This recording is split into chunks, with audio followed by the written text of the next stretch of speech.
You know, my early history as far as my life that I can remember begins right here in this small town called Big Stone Gap, Virginia, which is in the southwestern part of Virginia, in part of an area that used to be involved with the coal mines and the coal fields many years ago, connecting, of course, West Virginia, the towns of Gate City and Norton, etc.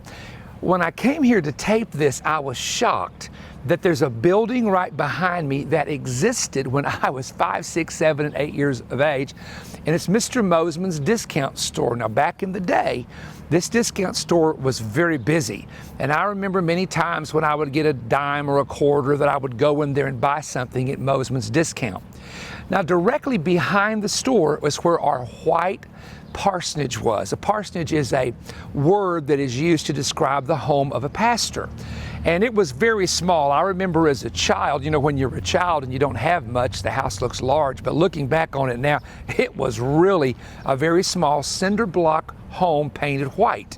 And that's where I have so many memories. I have memories of women walking into that house with high heels, and Mama had a pair of high heels on one time, and the floor was so rotten that her heel went through the floor and stuck. I remember rats. That's right, I remember that there used to be rats in that house, and you know when you're a kid everything looks larger, and I remember them being that big. Now they were probably like this, but in my eyes they were big. One time the ladies at the church, and the church was a red brick church located right beside the house. You could walk just a few feet from the door of the home right to the basement of the church. But I remember one time the ladies were cooking pies and dinners because, you know, back in that day, there were not a lot of people who were women that worked. They stayed at home, and the women did a lot of cooking, and they would sell the dinners on Wednesdays or Thursdays or on the weekends in the community to raise money to help pay the bills at the church. And I remember something so funny. They were going to cook pies, and when they opened up the flour bin, a rat jumped out, totally shrouded in white flour, and they had to dump that flour and go get some more. Those are the kind of memories that I recall here. I remember that there's a river that runs, it still does, and it runs right in front of where we used to live, and it would flood so bad that the river would overflow its banks in front of our house, and also that we would have a lady who was Miss Goins, a member of our church. Her home would always flood. She had 4 children, and always we had to go down there and rescue her during when the flood time would come and the rains would come. One of the most interesting stories, though, happened in a building that is a brick building directly behind us. It's still there. These were called the Don Wax Apartments. Miss Cooper was a member of my dad's church, and when her husband died, she moved from Norton here. Perhaps you've heard me tell the story how one night she woke up hearing people sing, and she thought she had overslept, and on the hill between the apartments and the church was about 50 people standing on that hill, and they were all singing and worshiping God. And her husband, who had gone to be with the Lord, she and her husband had been givers to Church of God World Missions for all of their life from the time they were first married as teenagers. And her son had taken a bill, and actually I should say he started putting her on a financial limitation, and he took away her money she was giving to missions. And so that night she woke up and she looked, and there was a choir singing praises to God, and it was not an earthly choir.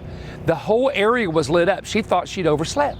And then all of a sudden, the man turns, and it's her husband that's leading the choir. And the Lord says to her, I wanted to show you this vision to show you the people that were won to me because of you and your husband's giving of $10 a month to missions. And I remember she called Dad up, 3 in the morning. Brother Stone, get over here quick, you've got to get over here. And she called him over and was writing out at 3 o'clock in the morning a missions check. And she says, get this to World Missions because my son wanted me to put that money on my grocery bill, but I'm going to give to God till I die. And she lived in those apartments right over there, about 10 feet from the steps of our little parsonage. And I remember sneaking over there, and she'd fix me chocolate chip cookies and a glass of milk. I never would tell Mom because I was afraid Mom would get upset. What memories I have here as a kid. Now, one of the other memories of this area, which is very significant to me, was the tent preachers that used to come. Now, right over in this direction, there was a field, and I can remember Leonard Atkins coming a couple times a year. I remember other men, some of their names I've long forgotten, but I remember when they came, and they'd sent that tent up in what they called the bottom. This was called the bottom. I remember there was a precious black family that lived right here on the corner, and I'm telling you, when they'd bring that Hammond organ in and Leonard could preach, you could hear him all through this area. The microphones were on. People would sit in their yard. If they didn't go to the tent, they'd sit in their yard in lawn chairs to hear the message.